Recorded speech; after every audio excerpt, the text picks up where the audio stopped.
Capitalism in the United States is associated with individual liberty, and that forms a basis of American society.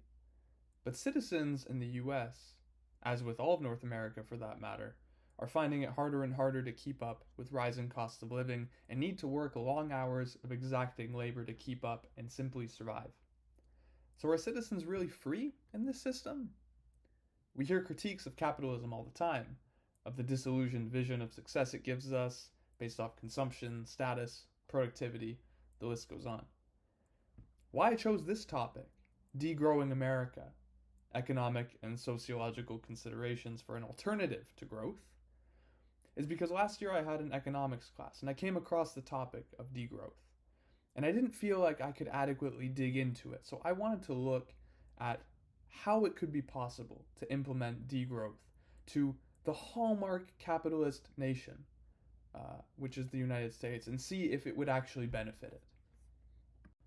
So, in this presentation, I'm going to go over a problem statement regarding the current system of growth, a history of growth, the economy, and degrowth broadly, the economic and social considerations in turn, and then I'll wrap up with a summary.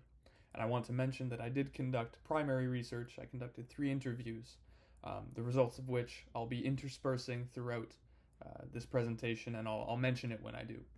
The interviews were with Mr. Hachem and Ms. Gonzalez, both of whom are economics professors at St. Lawrence, and Mr. Don Hall, who is the executive director of Transition US, which is an organization that kind of aims to do what I'll be presenting to you, transitioning away from the current growth model.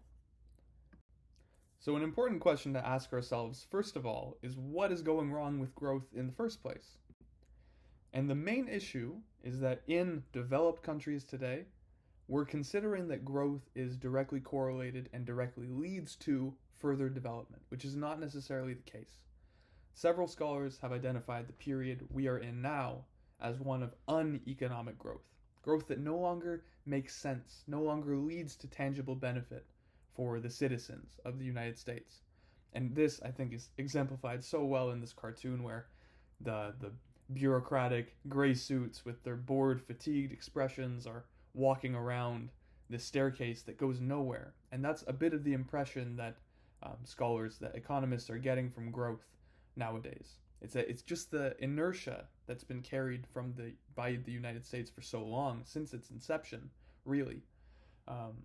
This imperative to grow economically. But in reality, it needs to be called into question.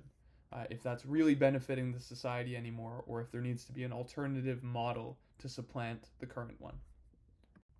And the main metric of the current system is all holy GDP, the gross domestic product, which is the value of all goods and services produced in a country over a given period. And the thing about GDP, which is exemplified in this cartoon, is that it doesn't care what's being produced, only that it has a value. And as Mr. Hachem pointed out in our interview, that's not really a problem. It's just that we tend to hide a lot of polluting and irresponsible activities within GDP. So perhaps industry, think a factory that pollutes a lot but produces a lot of valuable goods. It will appear on the surface that they're doing very well for the economy, but really there are externalities there that aren't being accounted for. Similarly, perhaps a social institution that's really leading to a lot of social inequality or not treating their employees very well. There's an externality there that's not doing good for society, but GDP makes it appear as if it is. And finally, there are 2 things that I'd like to share from this slide. You can tell that I love my cartoons. In the word overconsumption, there's an implication that you're consuming more than your state is capable of consuming, really. And you need to wonder, where is that surplus coming from? And in pretty much all cases, scholars identify that it comes from externalizing or outsourcing pollution or work, or disadvantaging some people or some groups far from the nation, so maybe on the other side of the world. If that's the basis of our current system, it's very short-sighted, especially as we, in the modern day, advocate for globalization and everything is becoming more interconnected. That cannot continue to be the model of economic development. Additionally, I want to turn your attention to the cartoon on the left, deriving ought from is. This is a representation of what's called the naturalistic fallacy. And this applies to the economy because capitalism oftentimes is defended on the basis that it's a natural product of human organization, of human activity, of bartering, of mercantilism. You hear all these explanations for the natural history of it. But simply because that's the system that currently exists does not exempt it from any criticism. That is itself a logical fallacy. So if we look now at what degrowth actually proposes as an alternative, it's not at all a scaling back of the current system or operating differently in the current system. It's a completely different social and economic organism that has different values, that necessitates social and cultural rehaul, really. And to start to break that down, first we'll talk about the economic considerations of such a transition. So the main thing that degrowth is advocating for is a break from using GDP as the main metric of progress, and instead to turn to using other indicators, like the Index of Sustainable Economic Welfare that's used by the UN to measure development, or the Genuine Progress Indicator, or the Human Development Index, or the Sustainable Development Index. There are so many that exist that can more qualitatively measure development and well-being of a population beyond the simple metric of how much arbitrary production is had over the course of a year. An example is Bhutan. Bhutan recently changed their national priority from GDP to a wellness scale, a happiness scale. And for them, it seems to work. I'll admit there are cultural differences in Bhutan that may make that possible, but it goes to show that using other indicators as a primary metric is possible and can provide more of a qualitative aspect to human well-being that might be more inclined to promote true social development instead of simply following the trail of a number. And I also wanted to touch on very quickly green growth, because that's the position held by most growth advocates, is that despite all the social, economic, and environmental catastrophe that growth is currently producing, there's belief that the market will eventually turn to become sustainable itself. It will become the most favored economic activity. And that's along the reasoning that, say, a natural resource becomes more scarce. Well, the laws of supply and demand will dictate that it will increase in price enough so that society will stop using it or find a cheaper alternative. But in my interview with Ms. Gonzalez, she insightfully brought up that there are certain amenities that you can't replace, like water, you can't replace. The emission of carbon dioxide, it's pretty hard to reduce that. And even if you try to through carbon taxes, what ensures that those prices are equally distributed amongst the population, that it's equally affordable? It's very easy for that to slip into social and economic inequalities, and in Ms. Gonzalez's eyes, that will lead inevitably to an economic collapse if we go the path of green growth.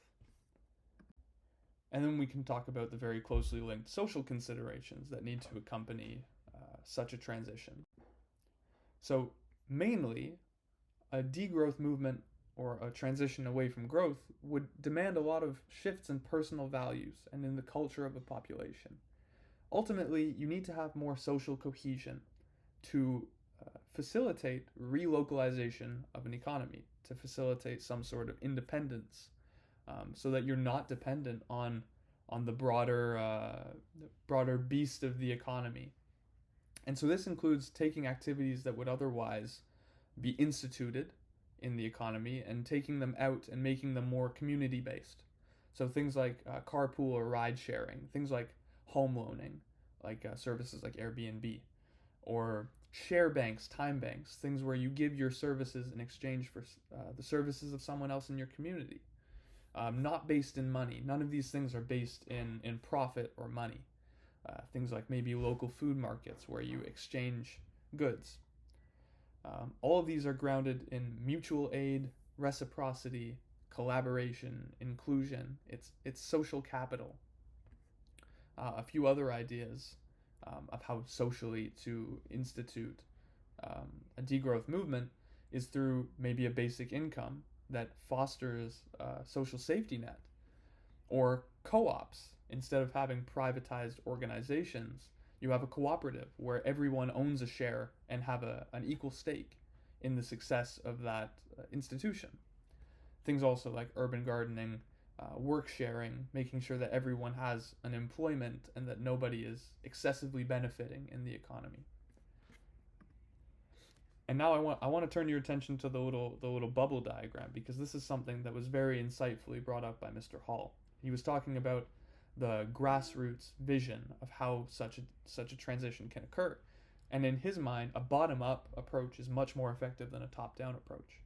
And the bubble represents the broader, the existing structure, and how the new structure should form from within and expand to eventually fill the shoes of the broader structure. It should not be to tear down what currently exists and then rebuild a new system, because then we'll be left in disarray. What we need to do is focus on individual and community efforts to step away from growth imperative, productivism, consumerism, to go more towards sustainable activities, community-based, voluntary simplicity that does not involve destroying the environment, creating social inequalities, etc. And eventually, those initiatives can build in scale and collaborate with one another until the broader system isn't necessary, until localities are self-sufficient enough and interconnected enough in their sustainable initiatives that the broader system is simply not needed. And a grassroots approach also works a lot better because citizens can concretely see the benefits of their actions right away. And there's also less bureaucracy if they want to implement a political change in their community. They don't need to go protest in front of the White House. They can talk to their local representative. They can collaborate with their community members. And this community cycle creates a positive feedback loop where when the community consumes less, there's less production that needs to happen in the community. There is less necessary work while still having the social safety net that provides well-being. And then people, in fact, have more time to aid this transition movement and to continue contributing to their community. And finally, the last thing that's important throughout all of this at a community level and also at a national level is education. And this was discussed by all three of my interviewees, that habits and the cultural values that need to be shifted in order to make this work need to be instilled from a very young age. If not, it's very hard to teach an old dog new tricks. And it's been said, but the future generations need to be the ones to implement this change. So to wrap up, it's clear that socially and economically and even environmentally there are major issues with the current growth imperative in the United States, and that something needs to be done to address it. And from what I've found, degrowth seems like a plausible solution, or at least a beginning to a transition away from the current model and toward what we as a society envision as sustainable development.